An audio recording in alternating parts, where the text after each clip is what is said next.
Hey, everybody, welcome to the Arch City Poker Podcast. My name is Tony. Alongside Nick, we run archcitypoker.com. If you've never been there, please go ahead, take a look at the link below. We also have our socials below for YouTube, X, and Discord. If you wanted to get more involved, if you have additional questions, if there's anything you wanted to talk about or you want us to elaborate on outside of this video, go ahead, click those links, and hopefully you're going to find a lot of material you like, and we'd be happy to talk to you and welcome you into our community. Welcome, Nick. It's our first podcast here. How are we doing today? Doing great. It's exciting to finally get this off the ground. I know we've been talking about it for some time now, and I think it'll be something that will help all you guys out quite a bit. Yeah, I agree. One of the goals of what our podcast is as the common listener here, we want to walk you through what it takes to be a winning poker player at live low stakes poker for the majority, because that's where the most people typically play in their games, whether it's at a card club, whether it's at a casino, a home game. And we're talking about 1-2, 1-3, 2-5. Probably some of the things we talk about will impact or be applicable to 5-10 live as well. Within these podcasts, we're not going to get too much into the online scene, utilizing GTO, that kind of stuff, because I don't think it's necessary at live low stakes. And I think, Nick, would you agree with that?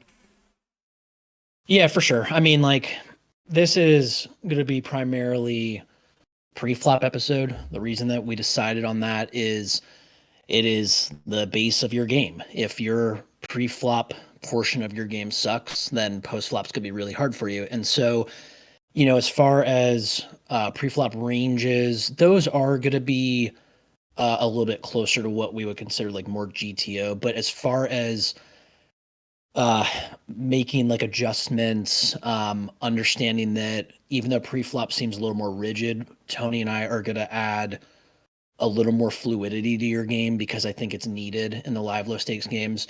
So yes, he's 100% correct that we are trying to set you guys up to play max exploitative poker, if you will.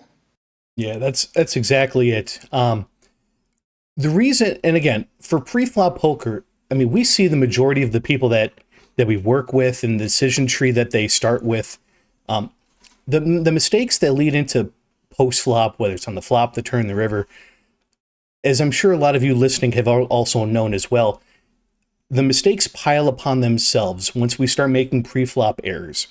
And instead of going through and saying, these are the hands that you should play under the gun, like first to act, second to act, maybe middle position, we want to give you an idea of how to think about hands and how you should interact with your table. Because as I'm sure everybody knows, when you go into a poker room, there might be a lot of tables, there might not be, but different players and different types of tables usually indicate your play style should adjust in different ways. And that's not always easy to identify.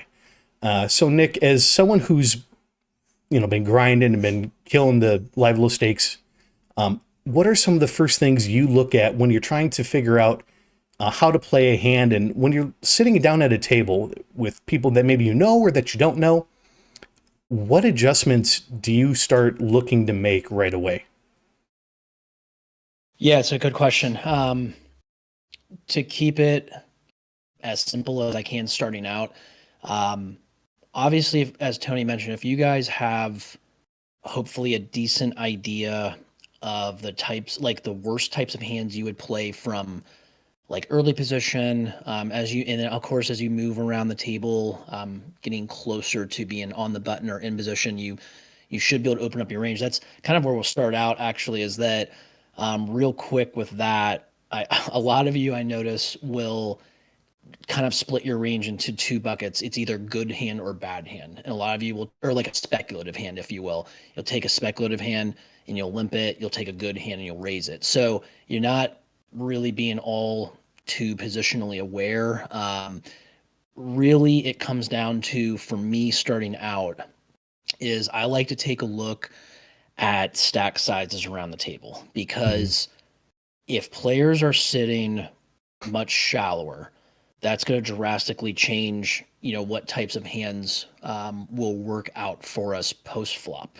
And so, for example, like if we have a lot of short stacks at the table, then we're going to end up in situations with what we refer to as low SPR situations, stack to pot ratio. Essentially, it's just whoever has the most money in their stack, divide that by what's in the pot, and you get a number. And if you have a lower number, like 4 or lower, for example, that is going to be a situation where you want to have a lot of like good one pair hands. You want to have hands that you play pre-flop that are either already a good solid pair, like let's say, for example, eights or better, or you have big Broadway cards that can make the best top pair types of hands. If I go to sit at a table and I notice that the majority of the table, including myself, is quite deep, then yeah, those hands still have their place. But a lot of the hands that increase in value are going to be the ones that can make sets, straights, flushes, two pairs, if you will. So, like, yes, a lot of the you start to add more of the middling to small pairs, the suited connectors. Those are hands that definitely become much more playable. And then, like, for example, your offsuit broadways in that sense, that would be your, let's say, King Jack offsuit, your Ace 10 offsuit. These hands that you guys might deem, maybe some of you deem them to be very good. Maybe some of you deem them to be kind of speculative and you limp them. Regardless, those hands are not going to flop the types of hands that play well in deeper or higher SPR situations where you guys have much more money left behind to play starting out on the flop.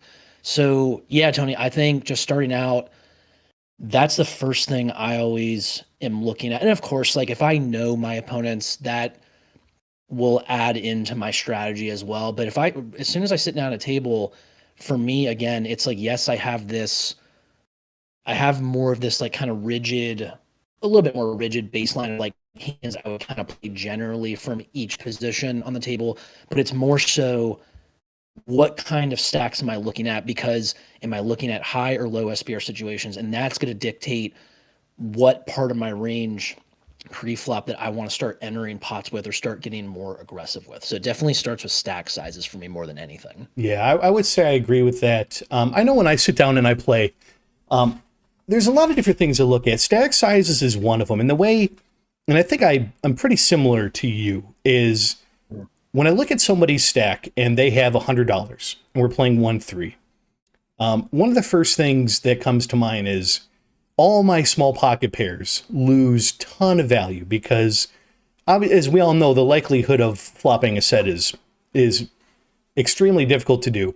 But when you do manage to accomplish that luck of actually flopping it, you want to make sure there's enough money behind to where it's a profitable decision that you made pre-flop to even get involved. And when it's only $100, you just lose the incentive to be involved with that player unless your hand is capable of really stacking off with not a whole lot of equity on the board. Because you got to imagine as I'm sure everybody listening, when you're a 1-2 player and you have $100 in your stack and you have ace jack suited, that looks like aces a little bit. And you kind of probably maybe get excited. You're trying to figure out, well, how much do I want to raise? I only have $100. And on our side of it, when we see somebody with $100 opening up for $10 or $15, well, we're like, okay, well, he's opening 15% of his stack, $15 out of his $100 stack. He's probably got something that he's pretty happy of. So if I'm going to engage and continue into the board with this person, my hand has to, well, hopefully, not be dominated. So hands like ace 5, ace 6, those get a little more difficult to play. But we just want a hand that can really compete against those ace kings, ace queens, ace jacks. Things like pocket tens become much, much stronger. But yeah, stack size is definitely something that I look at as well.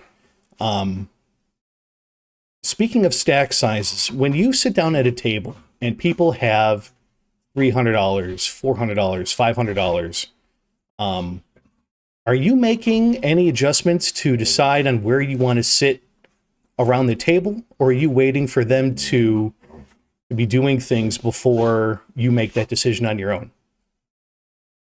Yeah, great question. Yeah, absolutely trying to, for the most part, be on a player's left if we're going to be effectively deep. So, to give you guys a practical example that if you might not understand quite what I'm saying, let's say we have a player in Tony's previous example where he has $100 in a 1-3 game, or essentially uh, like 33 bigs or whatever. And then let's say we have a player that has $400 and I also have $400. I would love to be on the immediate right of the player with the $100 stack. And I would love to be on the immediate left. So sandwiched in between them, I would love to be on the left of the player that's Mm-hmm. deeper effectively with myself. The reason for that, the player to my left, when he doesn't have as much money, he's not going to be able to use his positional advantage over multiple streets as often. He just doesn't have enough money to be able to do that, so he doesn't put me in as many tough spots. The player to my right, though, because we're deeper, we're going to be able to play a lot more often in big pots. We're going to be able to play over multiple streets, and so I would like to be the one to be able to gain the information from his action when he's out of position, and that allows me to make better decisions just based on more clarity, so to speak. So right away, I would say definitely looking to sit on the left of the deeper players. Now, as things progress, let's say the player to my right is very passive. He's just not getting involved in any of the pots at all. But then there's maybe a player that's incredibly active and he has, let's say, like $250. He has, like relatively modest stack.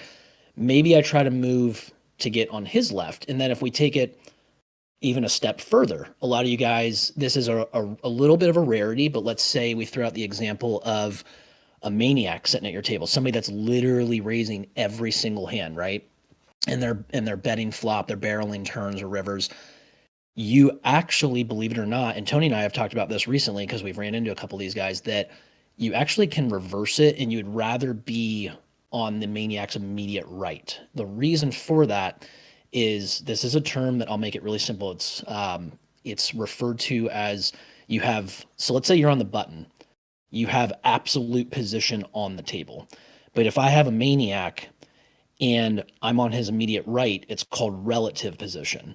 And the nice thing about having relative position with a maniac is what it means is that you get to see how everybody else at the table reacts to the maniac, and then you get to act. So, believe it or not, it seems backwards, but if you guys ever run into somebody that is truly maniacal, somebody that's raising literally like almost every single hand, you want to be on their immediate right. And we're not going to get too much into like the rest of the strategy with that. Like a lot of times we wouldn't ever usually recommend this, but you could either like raise really small or limp and then try to come back over the top of them because you want to see how everybody else reacts Mm-hmm. to them because they're all going to react very truthfully. But the most common scenario, guys, you typically want to be on the left of the biggest stacks and you want to be on the right of the shortest stacks because the money flows clockwise on the table and you want to be the one making decisions in big pots with position with that clairvoyance.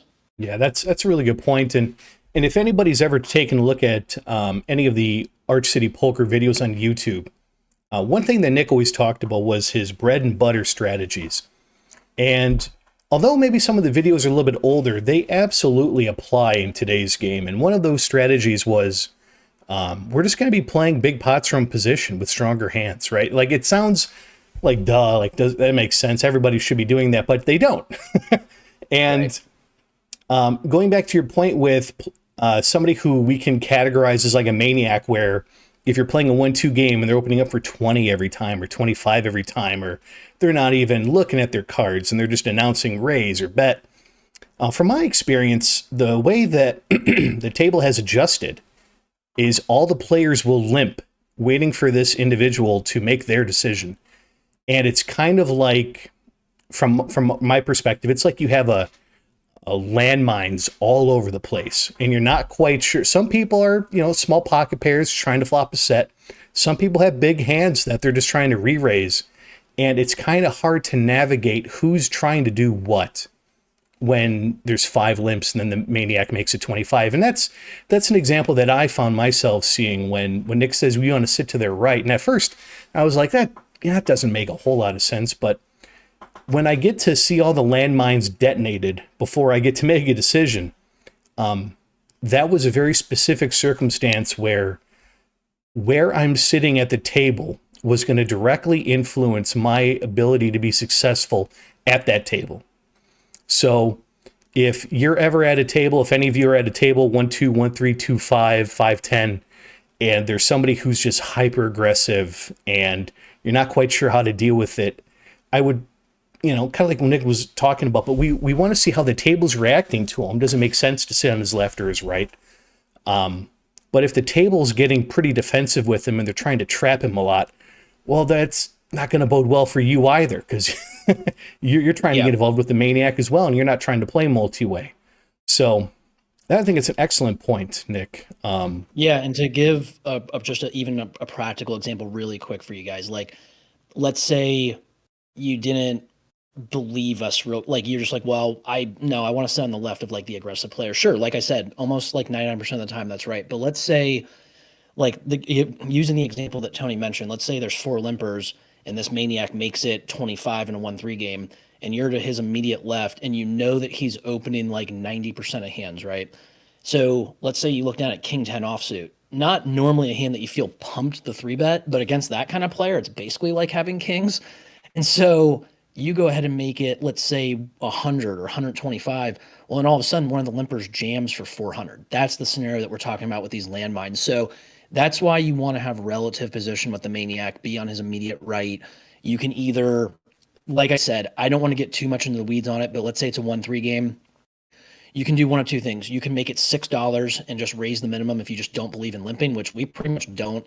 But 6 and a limp are pretty much going to do the same thing with this guy. He's going to make it 25 on top of you no matter what, or 15 or 20, whatever his number is.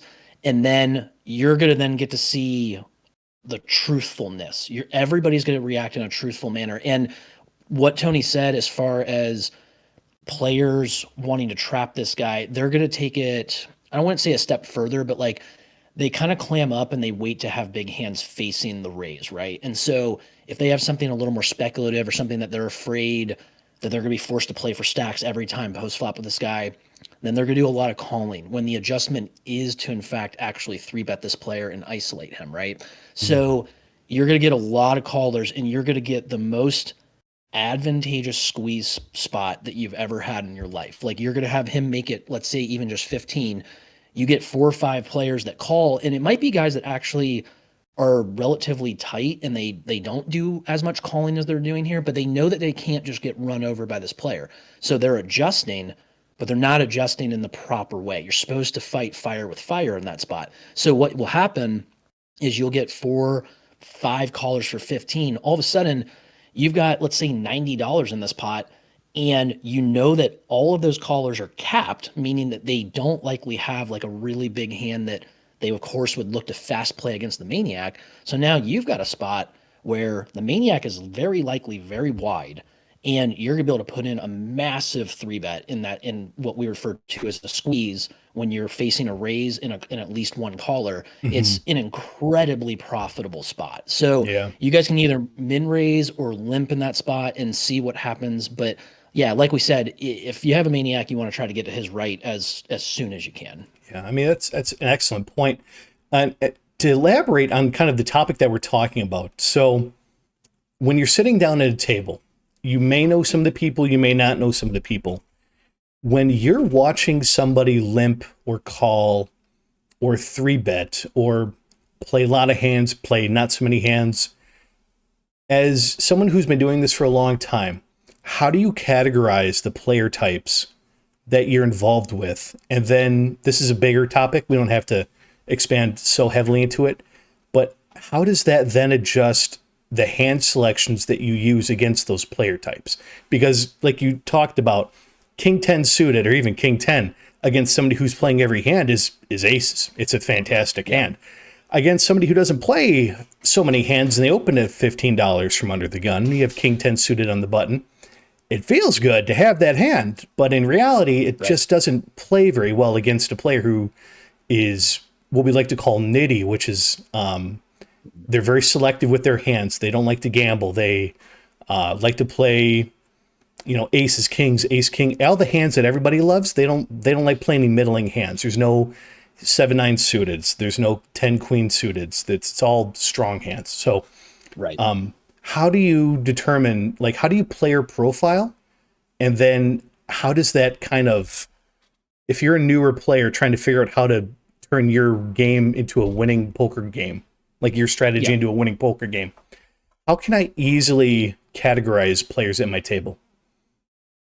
Yeah, that's a good question. And it's actually even easier than what you guys would think it is. And I think a lot of you that are watching this, you probably have a relatively good idea about different player types or player profiles. But basically, if I am if I'm sitting in a live low stakes game, whether it's 1-2, 1-3, or 2-5, if I don't know my opponent, I'm generally going to assume that they probably limp some hands. They probably raise enough hands, though, that I feel that I can likely isolate them with a strong three betting range, a linear three betting range, meaning that not only do I have my premiums, my aces, kings, queens, and like my ace king suited or my ace king just in general, but I also would add in something like my jacks, tens, nines, my other suited broadways, my ace queen offsuit, right?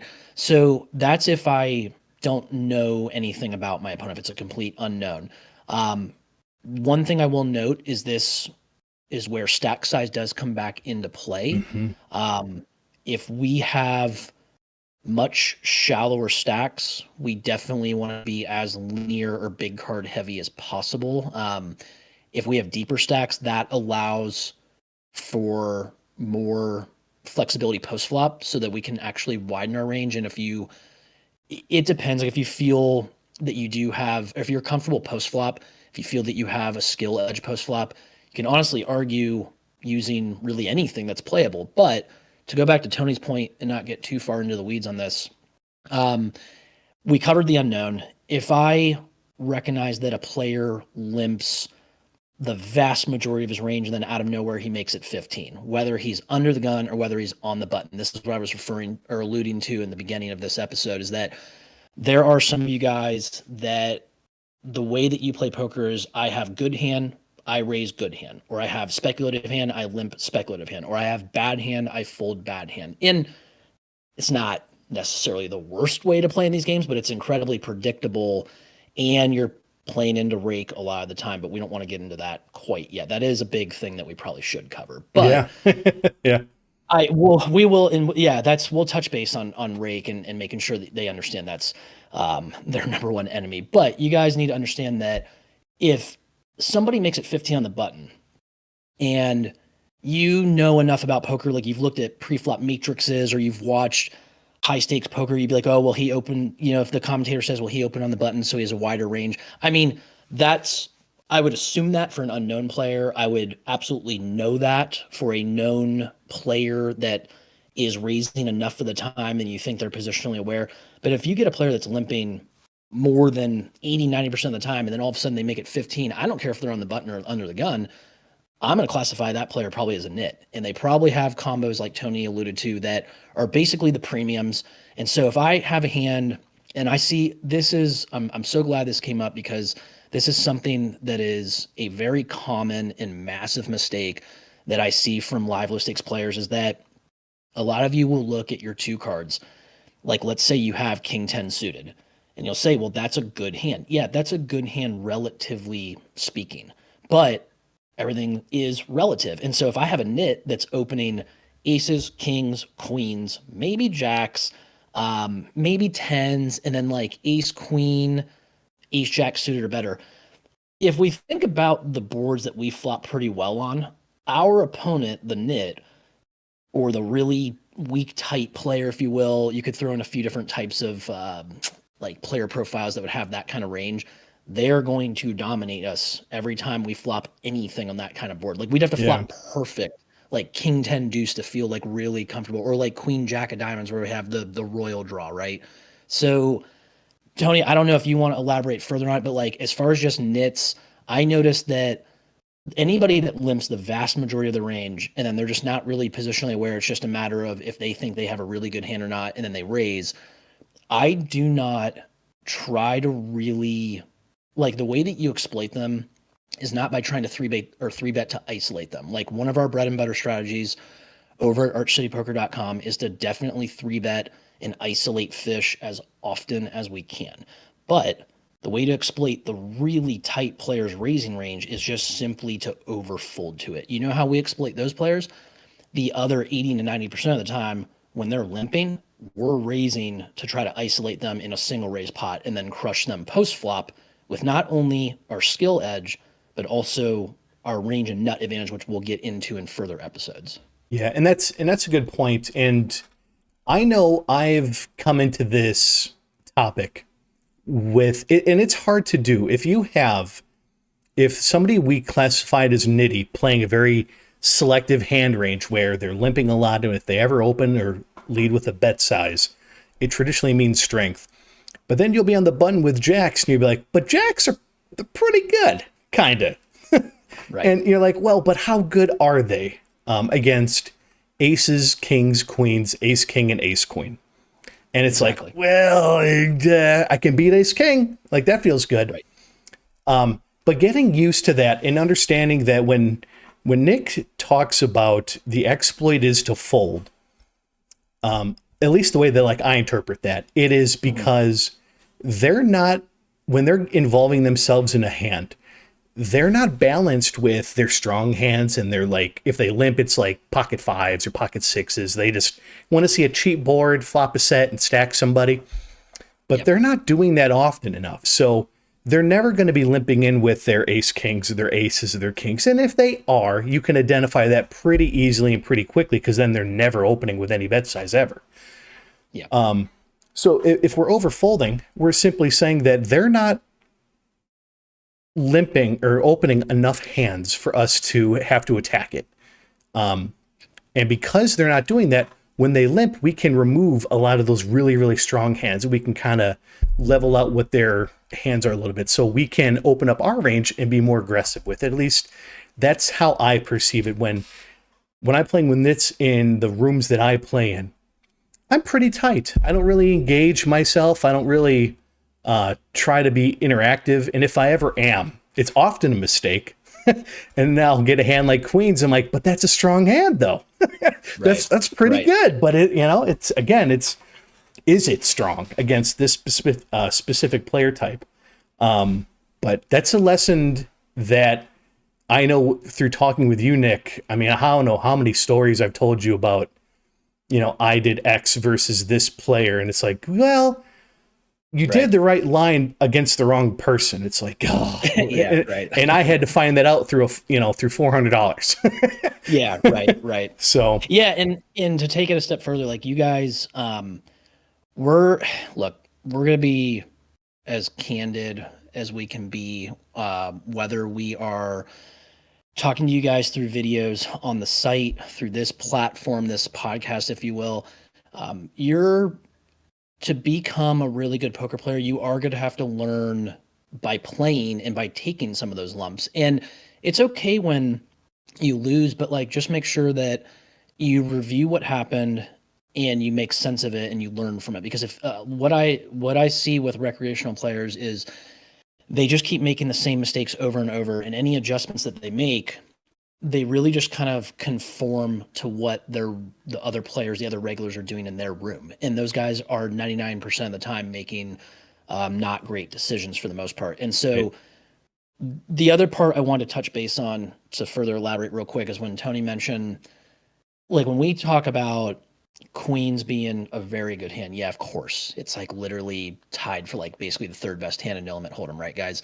When I mentioned having relative position versus absolute position with the Maniac, that is the same exact term that we use, whether it's pre-flop or post-flop hand strength. You have relative hand strength and then you have absolute hand strength. So I'll give you guys a really easy practical example of that. Pocket queens, absolutely speaking, absolute hand strength is a really strong hand. Let's say nit limps, I raise because I have a very strong hand and it's ahead of his range. His limping range, we decided, you remove all those nutty hands that he could have, right? Now, if a nit raises, could queens be ahead of his range to where we could perhaps 3-bet? Sure. But let's give you like the easiest, most extreme example. Nit raises, nit number 2, 3-bets, and now we have queens. And I see this spot more often than you would think, where I see a player kind of like, really you can tell he's debating and you know that he's got a really good hand, but he understands that all of a sudden his queens have shriveled up to where they might as well be pocket deuces, guys. And that's called relative hand strength. Like, yes, queens in the absolute sense are a very strong hand, but all of a sudden, when you're let known that nit raises and nit 3-bets, and the nit typically is only going to 3-bet with like aces in most of their kings. I see a lot of kings flatted and a lot of ace king flatted. Queens are not in good shape at all. And by not in good shape, I mean they are drawing dead because they might as well be pocket deuces. So yeah, it's not something that we are expecting you guys to come away from this podcast and just know this right away, right? It's supposed to give you, and you're not going to know every single hand in every single spot, but this gives you kind of more like a heuristic to go off of, right? If you see a nit raise, you need to have the red flag up and understand how your hand plays against his range. But if you reverse that to the most extreme example and you see the maniac raise, and then let's say God willing, there's another maniac at the table. You guys shouldn't be afraid of these guys. You want them at the table. Maniac raises, maniac number 2, or even, it doesn't even have to be a maniac. It could be somebody that is just like a tight aggressive player that we haven't gotten to that yet, or a loose aggressive player. And you could see that they understand the dynamic where maniac raises, maniac could have 7-4 suited, right? So player next to him re-raises or 3-bets because he understands that maniac can have anything. Now we have pocket queens. This is a completely different scenario than with the nit raise and the nit 3-bet. Pocket queens might as well be a set now. Like, that hand is the stone nuts at that point, and we are going to put in a 4th bet. So that's where we can give you guys a clear example of 2 completely different situations where we're just open folding queens to the nits raise and the nit number 2, his 3-bet. But then the next scenario, we have maniac raises, whether just some kind of player that we know is not a nit 3-bets, and now we have queens and we put in the cold 4th bet.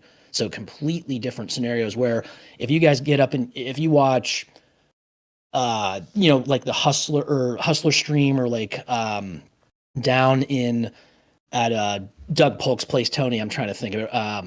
The Lodge down in Austin there. Yeah, the Lodge. Thank you. If you guys watch these streams or you watch high stakes poker, like on Poker Go, and you see, oh, this player has queens, he's all in for the 5th bet.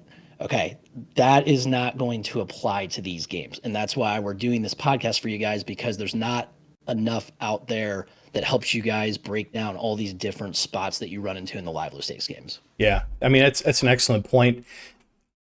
For a viewer who's watching this podcast for the first time, and you're like, they're saying a lot of great things, and I want those things elaborated on, or I want them expanded upon. At archcitypoker.com, we have things called modules. Think of them as learning courses on specific topics that we think are pretty important, and they're available for users to watch at their leisure. And they're broken down into segments, so you don't have to sit through a 5-hour video. You can take notes, you can listen to it for 15, 20 minutes, and they're the same topics we're talking about now, just a little more in depth. And through X and through Discord, we have channels and opportunities for anybody to give us hand histories, ask us questions. And the whole point of what we're trying to do at Live Low Stakes Poker is to develop bread and butter strategies that help you elevate your game and beat the players in your local rooms. The same strategy is not going to work at every single table against every single opponent, as what Nick and I have been talking about.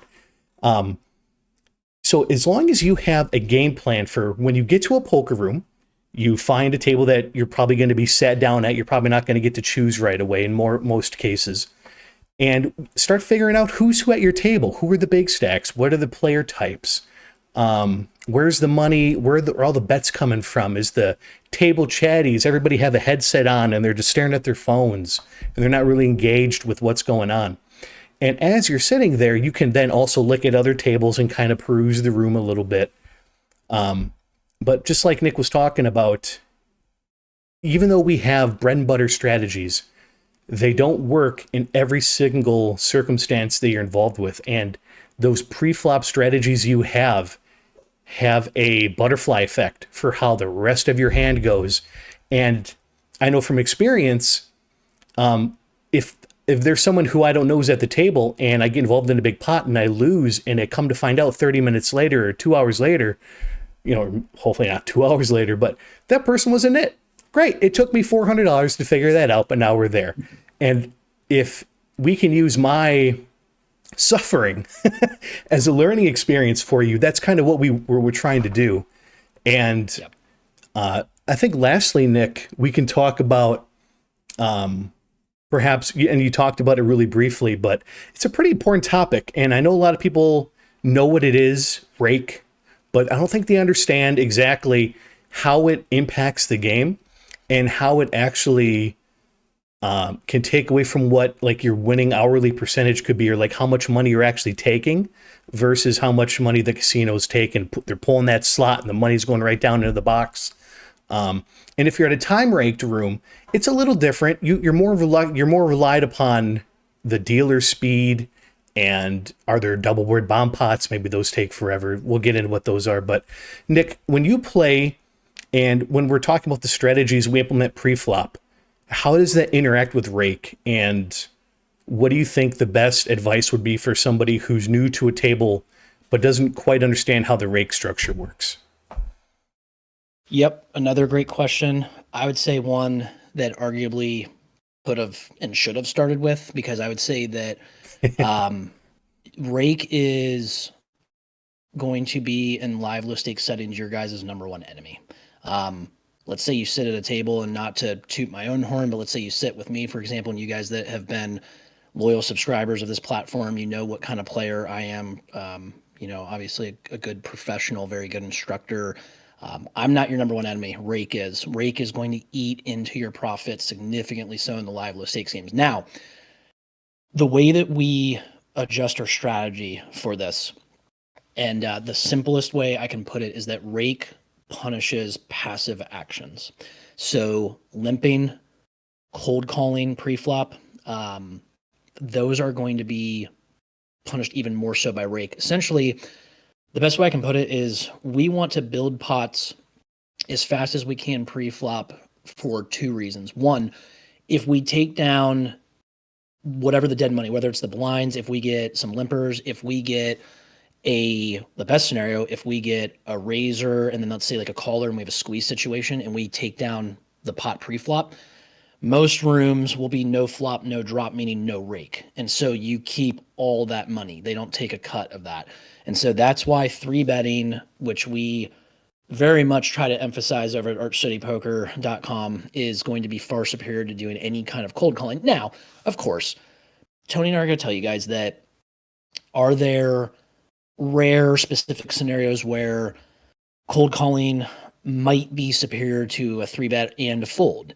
Maybe there's a ton of money left behind against some kind of whale, and you can make up for that, or make up for the rake due to the fact that you guys have a lot of money left behind and you have you have a superior post-flop edge, right? Yes, there can be some fluid examples like that, but we're speaking more in generalities here tonight. We want to err on the side of raising first in, if we're able to, raising over top of limpers, 3-betting over top of razors. The first, I mentioned that no flop, no drop. The second part of it is, let's say you do get called, and that's going to happen a lot. Players, I've said this for years on this platform, guys, live players do not drive to poker rooms to not see flops. Like they want to be involved. They're having fun. Like they want to see flops. That's why we suggest mostly 3-betting and raising with a good linear range, like meaning we don't want to really have like a lot of light or bad combos because they don't do a lot of folding. So let's say you do see a flop, and now the house is going to drop a rake if it is like a pot rake game. If we've built up a pot as much as we relative or as reasonably could pre-flop, we're going to hit the cap that the room takes quicker. So if we then all of a sudden hit the cap, let's say with our flop action, or maybe we don't even need the flop action if it's a 3-bet pot, every dollar that goes into pot after that goes to the winner. It does not go to the house. So you guys that are limping along or you're cold calling and you're playing these small to medium pots, you are getting raked at a much higher percentage than somebody that's a much more aggressive player. So that's the easiest way I can put it, Tony, is like we are going to adhere to a much more aggressive strategy. Now, on the flip side of that, if you are in a time rake structure or you're in a home game, because a lot of you guys just want to be better in your home games and there is no rake, then that's a scenario where you are incentivized to play more hands. I should have mentioned that with like the pot rake structure, you just want to play usually less hands if possible and play more big pot poker, right? But if you're playing in a home game, you're playing in a time rake structure, time rake game, like some of you might be playing in 5-10 no limit, you might be playing in 5-5 or higher PLO typically is like a time rake structure, then you're incentivized to play more hands because the rake doesn't eat into your profit as much. And there is a little bit more room for some cold calling. But having said that, the majority of you guys are going to be playing in an environment where you are raked at a pretty high percentage. And so we just simply want to stick to what we suggested here in more big pot poker, playing, not speculating with like limping with a lot of junk or cold calling with a lot of speculative stuff. If we're in there, we want to be the ones building the pots so that we either take down that pot pre-flop, no flop, no drop, or if we get to post-flop action, we've hit that cap as quickly as we can. And now every dollar that's into that pot after that goes to hopefully us if we win. Yeah, excellent points. And think of it this way as well: when you're playing at a casino or even a card room, you're tipping $1 when you get a drink. You're tipping $1 when you win a small pot. When you win the pot of any pot that you're involved with, I mean, you're eating the entire rake of what that casino's rake structure is. When you're losing the pot, I mean, you lose the pot. You don't really, the rake's whatever. But when you win, instead of winning $50, you're winning 42, or maybe you're winning 40. And it's not noticeable in the moment, but over time, that stuff adds up. And if we want to be winning poker players, everything matters. Every little thing matters. So, Nick, I think that was a fantastic way. And for everybody watching, if you're new to Arch City Poker, if you're watching this on YouTube, make sure you click the like button, you subscribe. We're going to try to create more of this type of content on a regular basis, and we're going to do our best to create topics and categories that apply to live low stakes, 1, 2, 1, 3, 2, 5 primarily, and we're going to have lots of stuff that apply to 5-10 players as well. For those who are already members with Arch City Poker, you're going to see that all of our modules, all of our podcasts are going to be put into modules, so you can click on episode 1, 2, 3, 4. We're going to label everything appropriately for you. And lastly, visit our X for any updates and any new videos, any new content. Visit our Discord if you want to talk to Nick or myself and ask us individual hand history questions. If you have a question about the podcast, about what archcitypoker.com is, if signing up for a new website is like kind of intimidating, talk to us about it. Go to our Discord and ask us, and maybe we can make a little tutorial video for you and be like, this is what it's going to look like when you become a member, that kind of stuff. But otherwise, Nick, this is going to wrap up towards the end of the podcast. Do you have anything else that you'd like to highlight for everybody?